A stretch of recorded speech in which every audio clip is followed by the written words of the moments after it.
Students कैसे हो। My self Anil sir. आज मैं आपको कराने जा रहा हूँ 12th क्लास का first chapter electric charge and field के मल्टीपल चॉइस क्वेश्चंस। एग्जाम में जो मल्टीपल चॉइस क्वेश्चंस आपके पूछे जाएंगे वो पूरी एनसीईआरटी बुक्स के अंदर से कहीं से भी पूछा जा सकता है, कैसा भी क्वेश्चन हो सकता है। हम तो यहाँ पर जो आपको करवाने जा रहे हैं इस चैप्टर के 30-40 जो भी क्वेश्चन जो भी होंगे आपके पास में, 2 क्वेश्चंस करवाएंगे, उससे खाली आपको आइडिया आएगा। हाँ, वो अलग बात है कि आपको क्वेश्चंस करने का एक मेथड पता लगेगा, किस तरीके से क्वेश्चंस हमें करने चाहिए, किस तरीके क्वेश्चंस बन सकते हैं, किस तरीके क्वेश्चंस आ सकते हैं।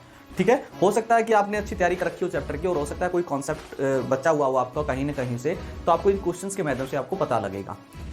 तो स्टार्ट करते हैं बच्चों अपने पास में फर्स्ट क्वेश्चन। हाँ बच्चों, इस वीडियो को कंप्लीट जरूर देखें क्योंकि हो सकता है आपको क्वेश्चन बहुत सारे बहुत इजी लगे, किसी स्टूडेंट को मुश्किल भी लगे। इसमें सभी तरीके की सभी वैरायटी में डालता हूँ। ठीक है ना, एक बोर्ड लेवल की बात कर रहे हैं, मैं एक कंपटीशन लेवल की बात नहीं कर रहा हूँ। बोर्ड लेवल के क्वेश्चन करवाएंगे आपको, ईजी भी होंगे, थोड़े से टेक्निकल भी होंगे। ठीक है ना, हो सकता है सारे क्वेश्चन आपको आसान भी लगे, हो सकता है कुछ मुश्किल लगे। ठीक है ना, तो ये क्वेश्चंस आपको बिल्कुल ध्यान से देखने हैं बच्चों। इससे क्या होगा, आपको एग्जाम तो सबके लिए सेम होगा ना। एग्जाम चाहे वो एक इंटेलिजेंट स्टूडेंट्स हो या थोड़ा सा वीक स्टूडेंट्स हो, अब जो क्वेश्चंस होंगे वो सबके लिए कैसे होंगे, सेम होंगे। इसलिए आप इन क्वेश्चंस को बड़े ध्यान से देखेंगे। तो जो फर्स्ट क्वेश्चंस हैं बच्चों वो स्टार्ट करते हैं। चलो स्टार्ट करते हैं बच्चों। तो फर्स्ट क्वेश्चन जो आपका है बिल्कुल इजी क्वेश्चन आपको दे रखा है, आपको समझ गए होगे। आप क्वेश्चन देखते ही इसका आंसर बता दोगे। आपने आंसर सोच लिया होगा, फिर भी मैं आपको बताता हूं। आप ऐसा मत सोचो कि इजी क्वेश्चन है हमारे पास में, कुछ अच्छे क्वेश्चन भी इसके अंदर आएंगे, बट मैं सोचता हूं कि आपको बोर्ड जिस तरीके के क्वेश्चन पूछना चाहता है उस तरीके के क्वेश्चन आपको कराए जाएं। आपको आसान भी लग सकते हैं, थोड़े से टफ भी लग सकते हैं। जैसे कि फर्स्ट क्वेश्चन आपको दे रखा है, which one of the following is the unit of electric field. ठीक है ना, तो इलेक्ट्रिक फील्ड आप जानते हो, इलेक्ट्रिक फील्ड इंटेंसिटी आपने पढ़ा हुआ बच्चों। अगर लिखा जाए तो फोर्स पर यूनिट चार्ज आपने पढ़ा था, फोर्स पर यूनिट चार्ज। अब फोर्स की यूनिट क्या यूज करते हो आप, न्यूटन। चार्ज की यूनिट क्या यूज करते हो, कूलम। तो इलेक्ट्रिक फील्ड इंटेंसिटी, और यहाँ पर इलेक्ट्रिक फील्ड इंटेंसिटी कैसी क्वांटिटी, वेक्टर फॉर्म। तो आपसे मैं एक बात बताता हूँ, इलेक्ट्रिक फील्ड इंटेंसिटी की 2 यूनिट आपसे पूछ सकता है, तो ये होती है। दूसरी बात आपने ये भी पढ़ा हुआ, इलेक्ट्रिक फील्ड इंटेंसिटी का मैग्नीट्यूड का फॉर्मूला यहाँ देखा जाए, एक फॉर्मूला आपने पढ़ा हुआ dV/dr, ये फॉर्मूला आपने पढ़ा हुआ है। यहाँ से dV is the potential difference, जिसकी यूनिट आप यूज करोगे तो वो आएगी वोल्ट। वोल्ट पर डिस्टेंस, ये मीटर, तो वोल्ट पर मीटर भी इलेक्ट्रिक फील्ड इंटेंसिटी की यूनिट यूज की जाती है। हम आपको एक बात बताता हूँ, इसी क्वेश्चंस में वो ऐसे ही बोल सकता है, the unit of electric field intensity in the vector form. तो वेक्टर फॉर्म में इलेक्ट्रिक फील्ड की यूनिट ये यूज करोगे आप, न्यूटन पर coulomb. And in scalar form unit of electric field is volt पर मीटर, वोल्ट पर मीटर। बट अपना जो क्वेश्चन है उसके अकॉर्डिंग अपना आंसर क्या होगा, न्यूटन पर कूलम होगा बच्चों। अपना डी आंसर हो जाएगा। क्लियर है। चलो बच्चों नेक्स्ट क्वेश्चन की तरफ बढ़ते हैं। Question number 2। इसमें कहता है कि अपने पास में 3 चार्ज हैं बच्चों, 3 charges +3q plus q and capital Q are placed on a straight line with equal separation. एक स्ट्रेट लाइन पर रखे हुए हैं और इनके बीच का इक्वल सेपरेशन है, कुछ भी सेपरेशन आप कंसीडर कर सकते हो। In order to market the net force on small q भी 0। हमने देखा कि स्मॉल q चार्ज पर नेट फोर्स है वो 0 है। The value of the capital Q will be, तो कैपिटल Q चार्ज जो आपका है उसकी वैल्यू क्या होगी, आपको ये क्वेश्चन दिया गया है। चलो देखते हैं क्वेश्चन को, करते हैं बच्चों। क्वेश्चन करते हैं। पहली बात तो क्या कहता है कि स्ट्रेट लाइन पर, कहां पर बच्चों, स्ट्रेट लाइन पर। स्ट्रेट लाइन हमारे पास में ये एक स्ट्रेट लाइन बनाई, देखिए ध्यान से।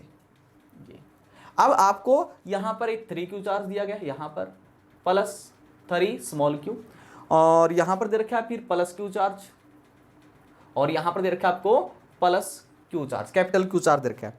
अब ये कहता है कि स्मॉल q चार्ज के ऊपर लगने वाला नेट फोर्स 0 है, इसके ऊपर लगने वाला नेट फोर्स 0, और इक्वल सेपरेशन इनके बीच का, इनके बीच का सेपरेशन x मान लिया गया, इनके बीच का सेपरेशन भी x मान लिया गया।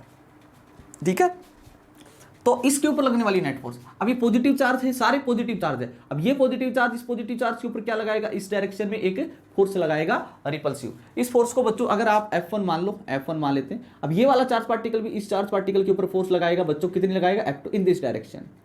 अगर इसके ऊपर लगने वाली नेट फोर्स 0 है, नेट फोर्स 0 कब हो सकती है, जब ये दोनों इक्वल फोर्स हो, they are in opposite direction, equal होंगी तभी तो नेट फोर्स 0 होगी, कैंसिल आउट होंगे ना बच्चों ये।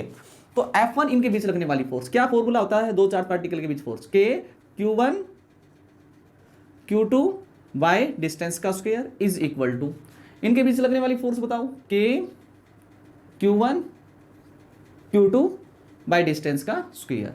तो बच्चों देखिए यहां से K से K कैंसिल हो गया, स्मॉल q से स्मॉल q कैंसिल हो गया, x स्क्वायर से x स्क्वायर कैंसिल हो गया।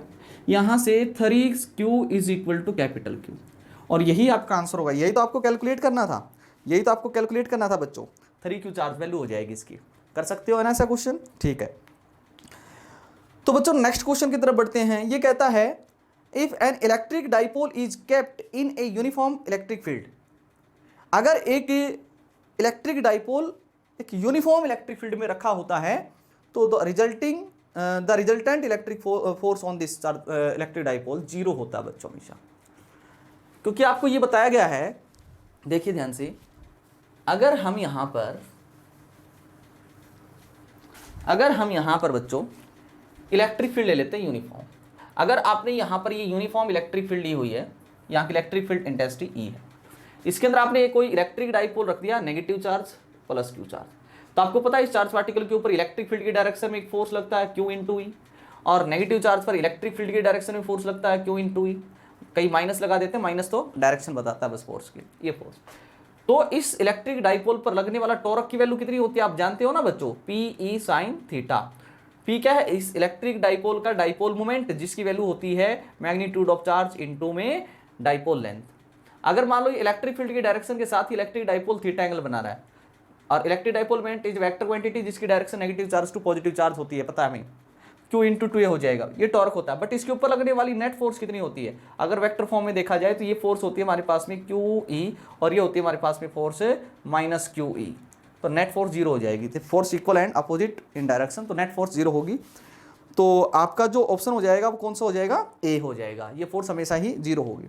हाँ, अगर यूनिफॉर्म इलेक्ट्रिक फील्ड की बजाय नॉन यूनिफॉर्म इलेक्ट्रिक फील्ड होता, नॉन यूनिफॉर्म इलेक्ट्रिक फील्ड होता, मान लो, तो उस नॉन यूनिफॉर्म का मतलब यहाँ पर जो इलेक्ट्रिक फील्ड की वैल्यू है वो यहाँ पर नहीं होगी, डिफरेंट होगी नॉन यूनिफॉर्म। मान लो यहाँ की इलेक्ट्रिक फील्ड इंटेंसिटी E1 और यहाँ की E2 है, तो उस टाइम पर ये दोनों फोर्स इक्वल नहीं होते, तो नेट फोर्स जीरो नहीं आएगी, तो कुछ नेट फोर्स लगेगी। ये नहीं कि उसके ऊपर टॉर्क नहीं लगेगा, तो इस चार्ज पार्टिकल के ऊपर टॉर्क भी लगेगा, टॉर्क लगने के साथ साथ में इसके ऊपर एक नेट फोर्स भी लगेगा। तो उस टाइम पर जो अभी तो ये सिर्फ रोटेट करेगा इसमें, अगर उसके ऊपर नेट फोर्स लग रही है, टॉर्क लग रही है, टॉर्क का काम क्या है, इसको रोटेट करवाना, और नेट फोर्स का काम उसको ट्रांसलेट करवाना। तो उस टाइम पर इलेक्ट्रिक डाइपोल का जो मोशन होगा वो translatory as well as rotational हो जाएगा। अभी कैसा है, प्योर रोटेशनल मोशन। क्लियर है बच्चों, समझ आ रहा है। नेक्स्ट क्वेश्चन की तरफ बढ़ते हैं। The number of electrons taken out from a body to produce 1 coulomb of charge will be। अब सबको पता है कि 1 कूलम चार्ज प्रोड्यूस करने के लिए किसी भी बॉडी से आपको कितने इलेक्ट्रॉन्स टेक आउट करने पड़ेंगे, सब जानते हैं। कितने बोलो, क्या किसी भी बॉडी से, किसी बॉडी पर आप 1 कूलम चार्ज जनरेट करना चाहते हो तो कितना इलेक्ट्रॉन्स का ट्रांसफर करना पड़ता था, Q is equal to n e लगा सकते हो आप। Q की वैल्यू आपको दे रखी है 1 कूलम, n इंटू ई की वैल्यू होती है 1.6 इंटू 10 की पावर माइनस 19 कूलम। तो n की वैल्यू मेरे प्यारे बच्चों 1/1.6 इंटू 10 की पावर माइनस 19, और इस वैल्यू को आप सोल्व करोगे तो 6.25 इंटू 10 की पावर 18 आएगा। तो इतने इलेक्ट्रॉन्स को टेक आउट करना पड़ेगा किसी बॉडी से 1 कूलम चार्ज प्रोड्यूस करना है। तो समझ में आई बात, ठीक है, बिल्कुल इजी क्वेश्चन था ये। अगला प्रॉब्लम जो है बच्चों वो कहता है कि the work done in rotating an electric dipole in electric field. Electric field के अंदर आपको इलेक्ट्रिक डाइपोल को रोटेट करने में कितना वर्क डन करना पड़ेगा, वो वर्क डन कैलकुलेट करना है।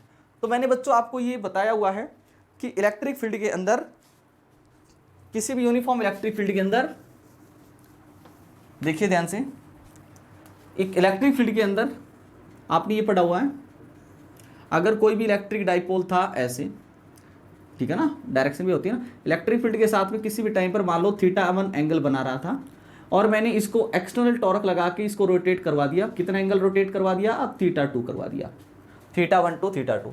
तो जो आपने वर्क डन किया है वो कितना आएगा, माइनस का PE cos θ2 माइनस cos θ1 आएगा, cos θ2 माइनस cos θ1 आएगा।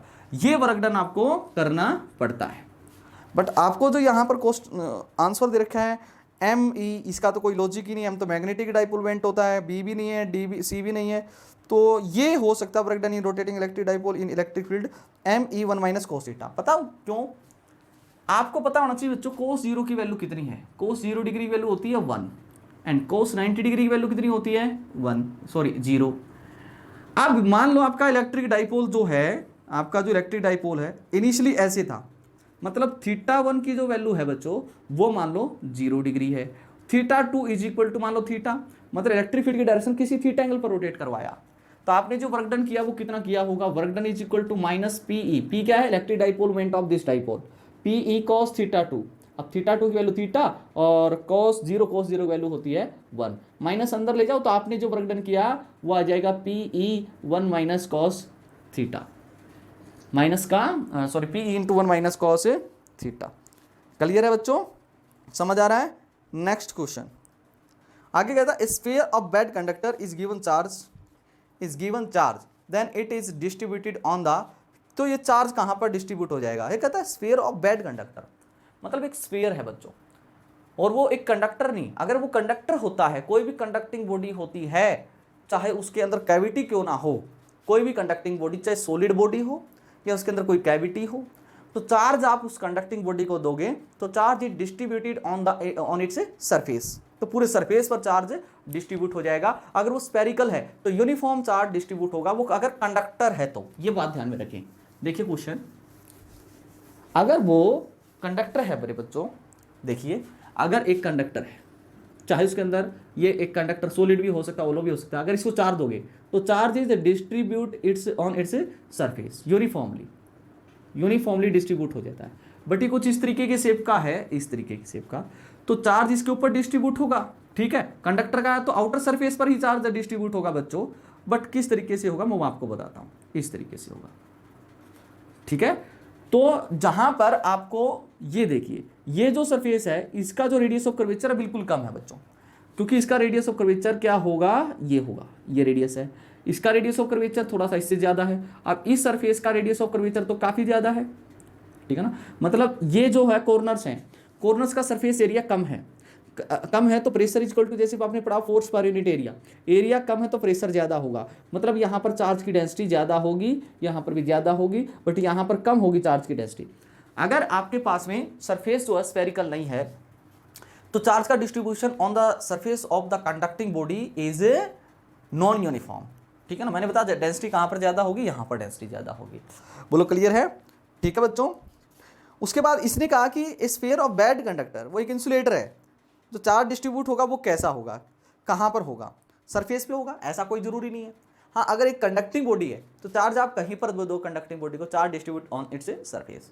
बट अगर इंसुलेटर है, इंसुलेटर के अंदर आप चार्ज दोगे, यानी कि वॉल्यूम के अंदर भी चार्ज डिस्ट्रीब्यूट हो सकता है, वॉल्यूम के अंदर भी चार्ज डिस्ट्रीब्यूट हो सकता है इंसुलेटर है तो पहला ऑप्शन तो आपका ये तो इसमें गलत है, सरफेस के अंदर तो नहीं हो सकता, सॉरी जरूरी नहीं है। इनसाइड द सरफेस, सरफेस के अंदर भी जरूरी, only inside the surface, no none, तो नन ही इसका ऑप्शन देंगे क्योंकि charge distribute everywhere if body is insulating, ठीक है, ओके। तो नेक्स्ट क्वेश्चन की तरफ बढ़ते हैं बच्चों, ये कहता है electric field in A cavity of metal, metal की कैविटी के अंदर जो इलेक्ट्रिक फील्ड होगी क्या वो डिपेंड्स ऑन द सराउंडिंग, क्या वो सराउंड, देखिए कैसे मैं आपको बताता हूँ, कैविटी की बात कर रहा है,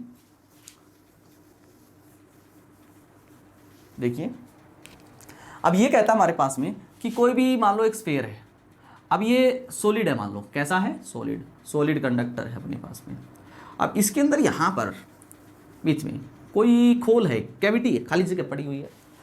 अब ये कहता है electric field in cavity of metal क्या depends on the surrounding, no, इसके ऊपर तो डिपेंड ही नहीं करता वो। अब इसके बाहर क्या मीडियम है क्या नहीं है, इसके अंदर जो इलेक्ट्रिक फील्ड होगी वो इस बात पे डिपेंड नहीं करती, पहली बात आप समझ लो। Depends on the size of cavity, cavity के साइज पर भी डिपेंड नहीं करती है। अगर मान लो इसके अंदर कोई चार्ज पार्टिकल है तो उसकी वजह से आप यहाँ पर फील्ड निकाल रहे हो, तो इसका साइज पे थोड़ी डिपेंड करेगा बच्चों कैविटी। ये कहता है क्या हमेशा जीरो होगी, नहीं जीरो हो ऐसा जरूरी नहीं। हाँ, यहाँ पर जहाँ पर कंडक्ट आपने पढ़ा हुआ इनसाइड, आप पढ़ते हो inside the conductor electric field zero, know that is wrong, inside the conducting material electric field is zero. तो कंडक्टिंग मटेरियल तो ये है, आप इसके अंदर कहीं पर भी इलेक्ट्रिक फील्ड की वैल्यू चेकआउट करोगे तो कितनी मिलेगी आपको, जीरो। ये प्रूव भी कर देंगे गॉस थ्योरम में, आप प्रूव भी कर सकते हो, अपने सर ने करवाया भी होगा आपको, क्लियर। बट इसके अंदर इलेक्ट्रिक फील्ड जीरो हो ऐसा कोई जरूरी नहीं है बच्चों, क्लियर है बात। तो हो भी सकती zero, is not necessarily zero, तो यही ऑप्शन होना चाहिए मेरे हिसाब से। तो ये कोई नेसेसरी नहीं है कि इसके अंदर इलेक्ट्रिक फील्ड की वैल्यू जीरो। चलो next question, the dielectric constant of metal is infinity, ये आपको सबको पता होना चाहिए। डाइलेक्ट्रिक कांस्टेंट हमारा जो कंडक्टर होता है, मेटल जो होता है उसका इन्फिनिटी होता है। क्यों होता है वो आपको पता भी होना चाहिए, ठीक है ना, वो आपको हम कई तरीके से बता सकते हैं। देखिए मैं आपको बताता हूँ, आपने ये पढ़ा हुआ है कि किसी भी मटेरियल के अंदर अगर कोई भी मटेरियल है और उसको आप एक्सटर्नल इलेक्ट्रिक फील्ड में रखते हो ई नॉट में, कहाँ पे रखते हो आप? ई नॉट। मान लो कोई डाइलेक्ट्रिक है ये और इसका डाइलेक्ट्रिक कांस्टेंट के मान लो, क्या इसके अंदर इलेक्ट्रिक फील्ड ई नॉट रहेगी या कुछ कम हो जाती? कम हो जाती है, रिड्यूस्ड हो जाती है। मान लो ई हो गई, बाहर ई नॉट थी। एज वी नो दैट इसके अंदर की जो इलेक्ट्रिक फील्ड, जो reduced electric field by external electric field is equal to dielectric constant के होता है। नहीं सॉरी बच्चों, external electric field by induced, ये के होता है। तो यानी कि इसके अंदर की जो इलेक्ट्रिक फील्ड इंटेंसिटी है वो किसके बराबर हो जाएगी? E is equal to E naught by K, E naught by के, या के की वैल्यू आप जानते हो। बट अगर ये कंडक्टर होगा तो कंडक्टर के अंदर इलेक्ट्रिक फील्ड की वैल्यू कितनी होती है? Inside the conducting matter electric field value zero होती है। ये वैल्यू यहाँ पर जीरो रख दो, तो E naught by zero is equal to K for conductor, यानी कि मेटल। किसी चीज के नीचे जीरो मतलब इन्फिनिटी। तो मेटल की जो के होता है, मेटल के लिए डाइलेक्ट्रिक कांस्टेंट की वैल्यू होती है वो इन्फिनिटी होती है। नेक्स्ट क्वेश्चन है बच्चों 9। ये क्लास में भी आपको बताया गया होगा कि जो 1 कूलम होता है वो 3 × 10⁹ इलेक्ट्रोस्टैटिक यूनिट के बराबर होता है। 3 × 10⁹ इलेक्ट्रोस्टैटिक से यूनिट के बराबर होता है क्वेश्चन, ठीक है। बट क्वेश्चन नंबर 10 देखिए बच्चों, आपको क्या दे रखा है? क्वेश्चन नंबर 10 क्या कहता है वो क्वेश्चन देख लेते हैं। चलो, here each of the 2 point charges are doubled। 2 point charge थे, उनको डबल कर दिया जाता है। And the distance is held, मतलब उनके बीच की डिस्टेंस हाफ कर दी जाती है। Force of interaction between P times W here is rho. कुछ मिस प्रिंटिंग हुई यहाँ पर। क्वेश्चन क्या है मैं आपको बताता हूँ। यहाँ पर ये कहता है कि कोई भी 2 चार्ज पार्टिकल थे Q1, 2 पॉइंट चार्ज पार्टिकल मान लो इक्वल मान लेते हैं, इनके बीच को डिस्टेंस थी d, तो इनके बीच लगने वाली फोर्स कितनी हो जाएगी? कि Q1 Q2 by D square. अभी कहता है चार्ज का मैग्नीट्यूड डबल कर दिया गया, कि Q1 की वैल्यू ये कर दी गई, Q2 की वैल्यू भी 2Q कर दी गई, एंड डिस्टेंस हाफ कर दी गई, डिस्टेंस d बाई 2 कर दी गई, इसका हाफ का स्क्वेयर। तो एफ डैश की वैल्यू जो आएगी 2 2 जा 4 के Q square by D square by 4, 4 ऊपर गया, तो एफ डैश की वैल्यू जो आई हमारे पास में वो आई 16 के Q square by D square. ये कौन सी फोर्स थी? आपकी इनिशियली फोर्स थी। तो एफ डैश की वैल्यू कितनी हो जाएगी हमारे पास में? 16F। कितनी हो जाएगी? 16F। तो जो फोर्स है वो अब 16 टाइम्स इंक्रीज हो जाएगी। 16 टाइम्स क्या हो जाएगी बच्चों? इंक्रीज हो जाएगी। क्लियर है मेरे प्यारे बच्चों? नेक्स्ट अगला दे रखा है Coulomb's law in vector form. आपको एक कूलॉम्स दे रखा है वेक्टर फॉर्म में। Where epsilon naught is the permittivity of free space. The SI unit of epsilon naught का formula F is equal to 1/4 pi epsilon naught Q1 Q2 by R square. वहाँ से epsilon not की खैर आप unit निकाल सकते हो, कोई खास बात नहीं इसमें। क्या आई थी हमारे पास में? कूलॉम स्क्वायर पर न्यूटन पर मीटर स्क्वायर। खुद dimensional formula of epsilon not will be क्या होगा, ये भी आप कैलकुलेट कर लोगे, क्योंकि देखिए आपके पास में यहाँ से F इज इक्वल टू क्या फॉर्मूला है? F is equal to 2 charge particles के बीच लगने वाला फोर्स का formula 1/4 pi epsilon naught Q1 Q2 by R square. यहाँ से epsilon naught is equal to हो जाएगा 1/4 pi F Q1 Q2 by R square. यहाँ से अगर आप इसकी यूनिट चेक करना चाहते हो तो यूनिट क्या हो जाएगी? चार्ज की यूनिट होती है कूलम, तो कूलम स्क्वायर हो गया बाई 4 पाई कांस्टेंट, फोर्स की यूनिट होती है न्यूटन पर मीटर स्क्वायर, ये यूनिट हो जाएगी। अगर आप इसका डायमेंशनल फॉर्मूला चेक करना चाहते हो, चार्ज का डायमेंशनल फॉर्मूला 80 होता है, तो 80 हो जाएगा AT square by 4 pi F का होता है ML⁻², R स्क्वायर मतलब L स्क्वायर। तो रीअरेंज करोगे बच्चों m⁻1 हो गया, L स्क्वायर और L³ ऊपर ले जाओ L⁻³ T⁻² के ऊपर ले जाओ +2 और +2 हो जाएगा +4, A स्क्वायर ऑलरेडी है ही, तो ये होता है हमारे पास में, ठीक है ना। तो बच्चों इसके अंदर थोड़ा सा मिस प्रिंट हुआ है, तो CU नहीं है हमारे पास में, एप्सिलॉन नॉट होगा। यहाँ पर क्या होगा? Epsilon not. Question number 13 when placed in uniform field the dipole experience. Uniform field में एक डाइपोल को रखते हैं तो उसके ऊपर एक नेट फोर्स लगता है। क्या नेट फोर्स फील करता है? नो। नेट फोर्स कब लगेगा उसके ऊपर? जब वो नॉन यूनिफॉर्म फील्ड में होगा। यूनिफॉर्म फील्ड में सिर्फ वो क्या फील करता है? टॉर्क। तो कौन सा बी आपका आंसर हो जाएगा। नेक्स्ट बच्चों क्वेश्चन है हमारे पास में, a parrot comes and it sits on the high power line, it will be. एक हाई पावर वाली लाइन के ऊपर एकदम से पैरेट आ जाता है, क्या एक्सपीरियंस है मिल्ड शॉक, स्ट्रॉन्ग शॉक या इंस्टेंटेनियसली या नॉट इफेक्टेड प्रैक्टिकली? तो यही ऑप्शन होगा। प्रैक्टिकल रियलिटी में प्रैक्टिकली वो कोई भी उससे इफेक्टेड नहीं होता है। क्यों नहीं होता है? क्योंकि मान लो वो एक लाइव वायर पर बैठ गया, ठीक है ना, अब उसको शॉक कब लगेगा? जब उसमें से एक करंट पास होगा, चार्ज पार्टिकल पास होंगे। अब उसके लिए तो एक कंटिन्यूस पाथ चाहिए। अब कंटिन्यूस पाथ थोड़ी है हमारे पास में, ठीक है ना, कंटिन्यूस पाथ थोड़ी बनाता है वो, ठीक है ना। किसी ये थोड़ी कि एक टांग लाइव वायर पर रख दी, एक दूसरे वायर पर रख दी, फिर तो खत्म हो जाएगा वो, क्योंकि करंट के लिए, करंट को उस टाइम पर क्या मिल जाएगा? एक मूविंग के लिए पाथ मिल जाएगा। बट इसमें फिलहाल में क्या ऑप्शन हो जाएगा? D, not be affected practically. Clear है बच्चों?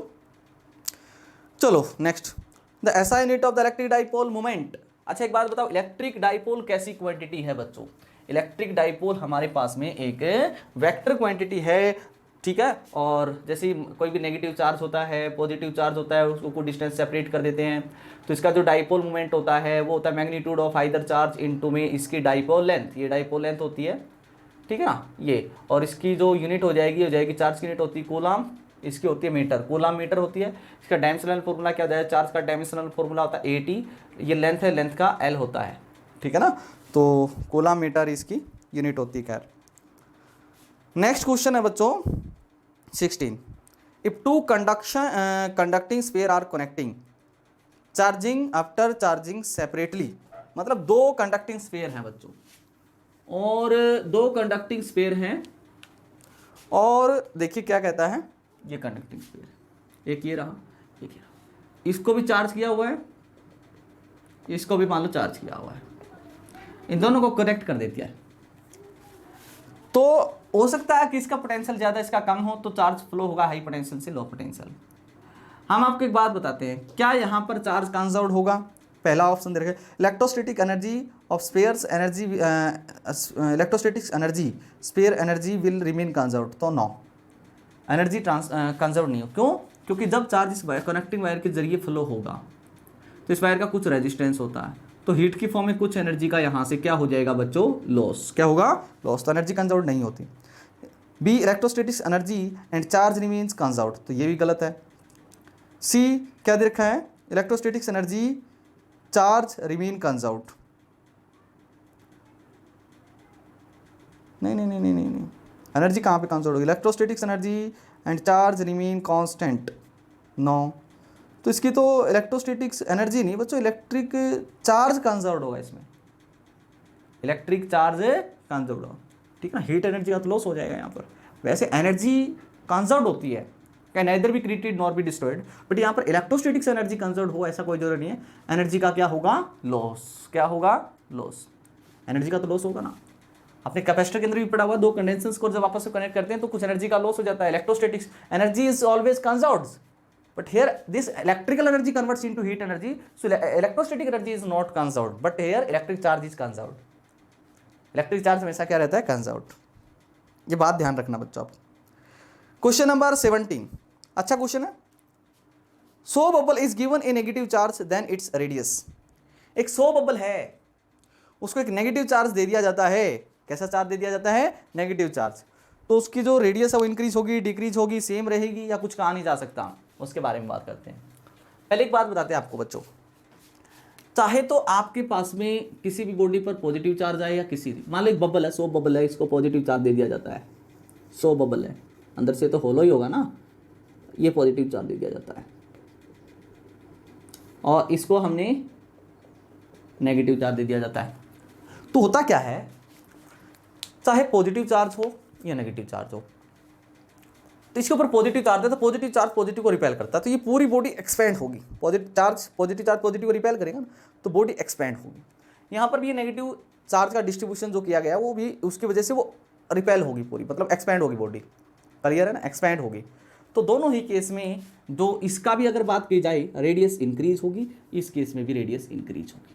रेडियस इंक्रीज होगा तो इसका बच्चों जो वॉल्यूम होगा वो इंक्रीज होगा। वॉल्यूम क्या होगा? इंक्रीज। इस केस में भी वॉल्यूम इंक्रीज होगा। बट अगर यहाँ पर डेंसिटी की बात की जाए, जो मास पर यूनिट वॉल्यूम होता है, वॉल्यूम इंक्रीज होगा तो मैं बोल सकता हूँ डेंसिटी जो है वो डिक्रीज होगी। यहाँ पर भी डेंसिटी इसकी डिक्रीज होगी। क्लियर है बच्चों?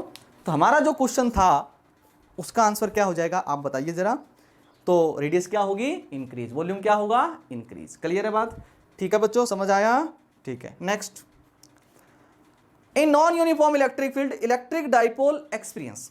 एक नॉन यूनिफॉर्म इलेक्ट्रिक फील्ड में इलेक्ट्रिक फील्ड इलेक्ट्रिक डाइपोल है, उसके ऊपर तो क्या लगता है, नॉन यूनिफॉर्म में टॉर्क भी लगता है, मैं पहले बता चुका हूं, और नेट फोर्स भी लगेगा। तो आंसर बताइए कौन सा होगा, आंसर फटाफट बताइए कौन सा होगा, आंसर क्या होगा इसका, बी। क्या हो जाएगा, बी हो जाएगा, net force and torque. Next question की तरफ आते हैं बच्चों। ये कहता है कि एक इलेक्ट्रॉन है, it sent an electron is sent in electric field of magnitude, ये रखा है, मतलब एक इलेक्ट्रॉन है हमारे पास में, मान लो ये इलेक्ट्रिक फील्ड है, और एक इलेक्ट्रिक फील्ड के अंदर एक इलेक्ट्रॉन को भेज दिया जाता है, और यहाँ की इलेक्ट्रिक फील्ड इंटेंसिटी की वैल्यू आपको दे रखी है बच्चों 9.1 इंटू 10⁶ न्यूटन पर coulomb. The acceleration produced by in it. तो एक इलेक्ट्रॉन को इलेक्ट्रिक फील्ड में रखा गया है, एक इलेक्ट्रॉन को इलेक्ट्रिक फील्ड में रखा गया है, इलेक्ट्रिक फील्ड वैल्यू दे रखी है, तो इस इलेक्ट्रॉन के पास में ये मूव करेगा ना इलेक्ट्रॉन की इलेक्ट्रिक फील्ड के अपोजिट डायरेक्शन में, तो इसके पास कितना एक्सेलरेशन है, we have to calculate it. हमें पता है कि इलेक्ट्रॉन के ऊपर जो फोर्स लगेगा वो फोर्स कितना लगेगा, फोर्स मास इंटू एक्सेलरेशन कितना लगता है चार्ज पार्टिकल के ऊपर इलेक्ट्रिक फील्ड, क्यू इंटू ई। मास आपको पता है 9.1 इंटू 10⁻31 kg। एक्सेलरेशन कैलकुलेट करना है, चार्ज ऑफ इलेक्ट्रॉन होता है कितना, होता है चार्ज ऑफ इलेक्ट्रॉन वो होता है -1.6 इंटू 10⁻⁻19 कूलम। इलेक्ट्रिक फील्ड की वैल्यू 9.1 इंटू 10⁻6 दे रखी है। देखिए 9.1 से 9.1 तो कैंसिल हो चुका है, तो एक्सेलरेशन की वैल्यू आई 1.6 -1.6 इंटू 10⁻⁻19 और +6, तो ये हो जाएगा -13 बाई 10⁻⁻13।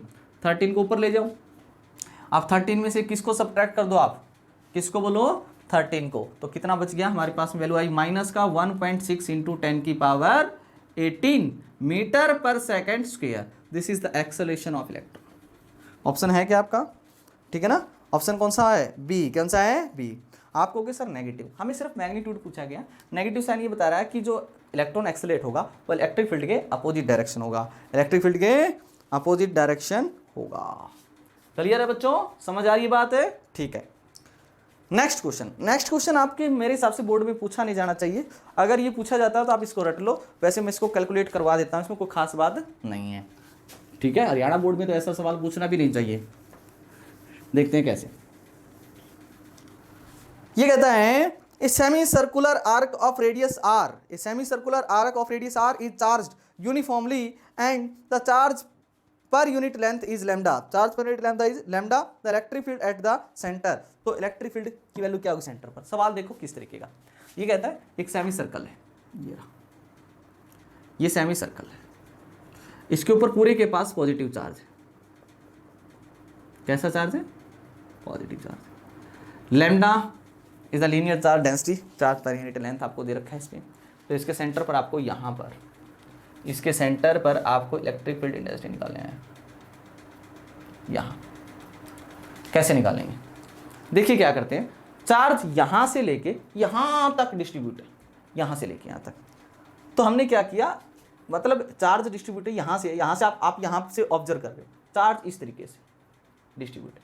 तो हमने क्या किया कि यहाँ से बच्चों थीटा एंगल पे जाके, कितने एंगल पे जाके, थीटा एंगल पे जाके डी थीटा एलिमेंट का एक एलिमेंट कट कर लिया जिसकी कुछ लेंथ होगी, इसकी लेंथ मान लो कितनी है dl, और इसके पास छोटा सा चार्ज होगा मान लो dq पॉजिटिव। इस पॉजिटिव चार्ज की वजह से यहाँ हमें इलेक्ट्रिक फील्ड इंटेंसिटी की डायरेक्शन इधर होगी, अवे होगी de मान लेते हैं।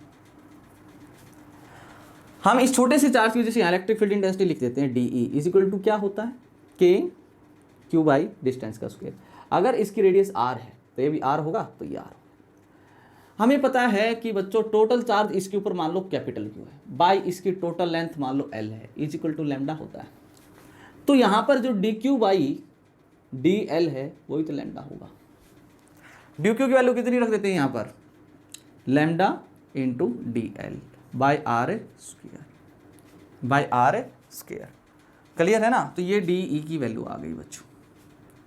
अब आप इसको डायरेक्ट इंटीग्रेट करोगे तो आपका आंसर मिल जाएगा, बट एक बात ध्यान रही, इलेक्ट्रिक फील्ड इंटेंसिटी एक वेक्टर क्वांटिटी है, जब यहाँ पर आप छोटे छोटे एलिमेंट करोगे सब की वजह से इलेक्ट्रिक फील्ड इंटेंसिटी निकलेगी। यहाँ पर एक एलिमेंट होगा उसकी वजह से इलेक्ट्रिक फील्ड इधर होगा, यहाँ पर एलिमेंट कट करोगे उसकी वजह से इलेक्ट्रिक फील्ड इधर होगा।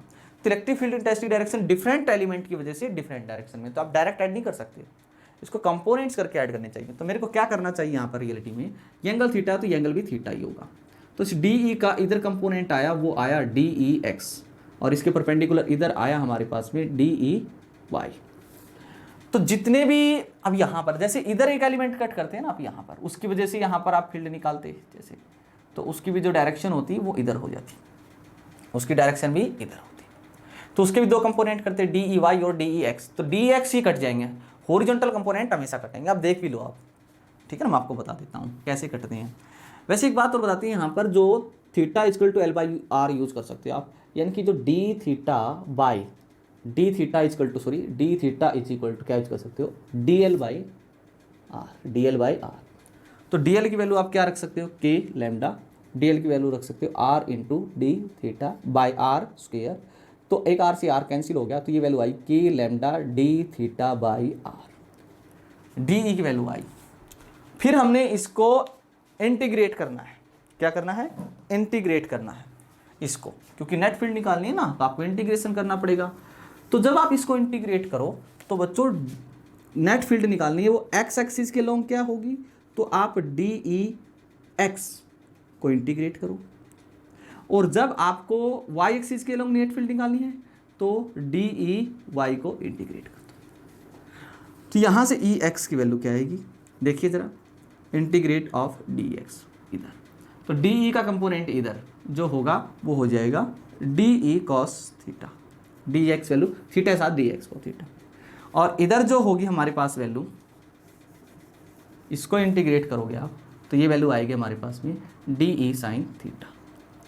लिमिट होगी यहाँ पर जीरो से लेके पाई, जीरो से लेके पाई क्यों होगी, क्योंकि यहाँ थीटा की वैल्यू जीरो है, यहाँ से लेके यहाँ तक चार्ज डिस्ट्रीब्यूट है, ये एंगल पूरा कितना हो जाएगा, पाई, पाई मतलब 180 डिग्री, 180 डिग्री। और वैल्यू कितनी आई थी हमारे पास में, d E value K lambda d theta by R into हो जाएगा कॉस थीटा, ठीक है, इंटीग्रेट लिमिट जीरो से पाई। एक बार इसकी वैल्यू निकाल लेते हैं बच्चों, ठीक है, इसको साफ कर रहे हैं, तो वैल्यू निकाल रहे हैं। तो ये वैल्यू जो मिलेगी बच्चों हमारे पास में एक्स एक्सिस के लॉन्ग फील्ड जो मिली, कांस्टेंट वैल्यू को बाहर ले लिया गया, के है लैम्डा है बाय आर है, उसको बाहर ले लिया गया, इंटीग्रेशन बचेगा कॉस थीटा का with respect to theta, limit zero से पाई। कॉस थीटा का इंटीग्रेशन होता है साइन थीटा, तो एक्स एक्सिस के लॉन्ग तो फील्ड आ गई हमारे पास में K lambda by R sine theta, limit है बच्चों जीरो से पाई। तो ई एक्स की वैल्यू कितनी आई, K lambda by R upper limit sine pi minus lower limit sine zero, sine pi 180 value भी जीरो होती है, साइन जीरो भी जीरो होता है, यानी कि एक्स एक्सिस के लॉन्ग तो इलेक्ट्रिक फील्ड जीरो आई है, मैं पहले ही बता चुका हूँ। हॉरिजॉन्टल डायरेक्शन में कोई फील्ड नहीं आएगी, ठीक है ना, सिर्फ वाई की डायरेक्शन में आएगी। तो इसको आप अब इंटीग्रेट करिए, ठीक है ना, तो ये निकालने के लिए आप इसको इंटीग्रेट कर दो बच्चों, तो आपको नेट फील्ड आ जाएगी वहाँ पर, कितनी आई, यहाँ पर रख देते हैं, वाई एक्सिस के लॉन्ग जो नेट फील्ड आई वो आई हमारे पास में डी ई की वैल्यू थी K lambda d theta by R into कितना है साइन थीटा, डी थीटा तो लिख ही दिया मैंने, लिमिट है जीरो से पाई। तो बच्चों constant value K lambda by R को बाहर ले लिया, इंटीग्रेशन बचेगा साइन थीटे का with respect to theta, limit है जीरो से पाई। चलो बच्चों के लैम्डा बाई आर तो कांस्टेंट बाहर, साइन थीटा का इंटीग्रेशन होता है माइनस कॉस थीटा, लिमिट है जीरो से पाई। चाहो तो आप माइनस बाहर ले लो, के लैम्डा बाई आर हो गया, तो कोस थीटा में अपर लिमिट पुट करो cos pi minus lower limit cos zero. Cos pi की वैल्यू होती है बच्चों -1, -1 माइनस कोस जीरो होता है 1, -2 हो गया, प्रोडक्ट करोगे तो +2 आ जाएगा। तो इलेक्ट्रिक फील्ड इंटेंसिटी की वैल्यू आ जाएगी हमारे पास में वाई एक्सिस के लॉन्ग आई है, वो आई है 2k lambda by R, 2k lambda by R. हो सकता है के की वैल्यू पुट कर रखी हो इसने, है ना, तो 2k की वैल्यू होती है 1/4 पाई एप्सिलॉन नॉट, ठीक है, के की वैल्यू लैम्डा बाई आर था, 2 2 जा 4, यानी कि वैल्यू आएगी lambda by 2 pi epsilon naught R. रट लो आप इस चीज़ को, डायरेक्ट नहीं पूछेगा, HBSC में तो बिल्कुल भी नहीं पूछेगा बच्चों, फिर भी मैंने आपको क्वेश्चन ये बता दिया है, ऑप्शन आपका इसके हिसाब से हो जाएगा। कौन सा ऑप्शन दे रखा है आपको, lambda by 2 pi epsilon naught R square, B भी नहीं है, तो इसका डी जो है वो ऑप्शन हो जाएगा बच्चों। क्लियर है? कोई मिस्टेक हो तो बच्चों आप देख लेना इसको, ठीक है, अदरवाइज ये इसका आंसर होगा। नेक्स्ट बच्चों, when a dipole of moment p vector is placed in uniform electric field then torque acting on the dipole. और टॉर्क का फॉर्मूला क्या होता है बताओ आप? टॉर्क का वैल्यू कितना होता है? टॉर्क इज इक्वल टू होता है पी ई साइन थीटा, और पी ई साइन थीटा को वेक्टर फॉर्म में लिखना आना चाहिए।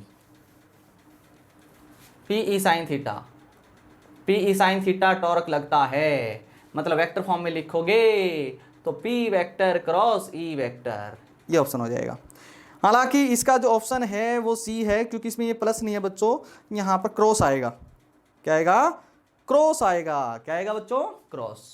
कर लोगे? समझ आ रहे हैं? Next question. अब अच्छे क्वेश्चन बन सकते हैं अपने पास में, यहां पर देखें जरा 22 का। 2 point charges 8q and -2q are located at point v is equal to, कोई v एक्सिस है बच्चों, देखिए जरा ध्यान से, ये कोई v एक्सिस है, this is the v axis, x axis के नाम दे दिया बस इसने v एक्सिस। ये कहता है कि v इज इक्वल टू 0, मान लो ये रहा आपका v इज इक्वल टू 0, ये रहा मान लो आपका v is equal to l। यहाँ पर 8q चार्ज है, प्लस का 8q, और यहाँ पर है -2q charge are located at this, the location of a point on the v axis at which the net electric field due to these 2 point charges be 0। ये बताना। तो आपको इन 2 पॉइंट चार्जों की वजह से नेट फील्ड 0 हो, इस v एक्सिस पर वो पॉइंट कहां पर होगा? पहले मैं आपको बता चुका हूं, नेट इलेक्ट्रिक फील्ड 0 का मतलब वहां पर नेट फोर्स 0, क्योंकि इलेक्ट्रिक फील्ड 0 है तो फोर्स भी 0 होगा, क्योंकि फोर्स इक्वल टू क्या फॉर्मूला होता है बच्चों? Q इंटू ई, Q इंटू ई। अच्छा, E 0 तो फोर्स 0। अरे समझ में आएगी नहीं आएगी? कोई भी चार्ज पार्टिकल को ले जाओगे उस पॉइंट पर तो फोर्स कितना होगा? 0। चलो, मतलब इक्विलिब्रियम पॉइंट आपको ढूंढना है। मैंने आपको बताया था इक्विलिब्रियम पॉइंट आपका बीच में मिलेगा, अगर ये लाइक चार्ज अनलाइक है तो बाहर मिलेगा साइडों में। अगर ये साइड ध्यान में रखा, इक्विलिब्रियम पॉइंट अगर ये दोनों लाइक चार्ज होते तो कहीं बीच में मिलता, किधर मिलता? बिल्कुल सेंटर पे, या इधर या इधर, जिस चार्ज का मैग्नीट्यूड कम उधर। अगर ये अपोजिट साइन के चार्ज हैं तो इक्विलिब्रियम पॉइंट या तो इधर मिलेगा इसके लेफ्ट में, या इधर मिलेगा। अब इधर मिलेगा या इधर मिलेगा कैसे पता लगेगा? मैग्नीट्यूड देख लो, यहाँ 8q 2q, तो इधर मिलेगा स्मॉलर मैग्नीट्यूड की तरफ। तो मान लो वो पॉइंट ये रहा बच्चों, यहाँ पर, यहाँ से मान लो x दूरी पर, यहाँ से x दूरी पर, यहाँ पर इलेक्ट्रिक फील्ड इंटेंसिटी, इसकी वजह से पॉजिटिव चार्ज की वजह से electric field intensity direction away होती है, E1 की डायरेक्शन इधर हो जाएगी, नेगेटिव की वजह से towards the negative charge E2। अब नेट फील्ड 0 कब होगी? यहाँ पर जब E1 और E2 इक्वल होगी। E1 इसकी वजह से यहाँ फील्ड, क्या फॉर्मूला होता है? पॉइंट चार्ज की वजह से फील्ड KQ बाई डिस्टेंस का स्क्वायर, और यहाँ से इसकी डिस्टेंस कितनी है? ये इनके बीच की डिस्टेंस कितनी? ये भी इक्वल टू 0, ये L है तो ये L होगी ना, तो डिस्टेंस हो जाएगी L प्लस x का whole square is equal to, इसकी वजह से यहाँ फील्ड E2 वैल्यू बोलो KQ बाई डिस्टेंस का स्क्वायर, K से K खत्म, Q से Q खत्म, ये आया 8/L प्लस x का whole square is equal to 2 ये कितने कैंसिल हो गया? 4 पे, तो 1/x स्क्वायर, स्क्वायर रूट कर दो बोथ साइड, स्क्वायर रूट करोगे तो ये हो जाएगा 2/L plus x is equal to 1/x, cross multiply कर दो, 2x is equal to L plus x को इधर ले आओ तो x is equal to L, यानी कि ये L है, ये L है, ये x इज इक्वल टू 0, ये L, तो ये पॉइंट कितना होगा? 2L, कितना हो जाएगा? V is equal to 2L पर इलेक्ट्रिक फील्ड की वैल्यू 0 है। कितनी है? 0 है बच्चों, तो यही आपका आंसर हो जाएगा। चलो थोड़ी स्पीड बढ़ाते हैं, कौन सा क्वेश्चन था ये?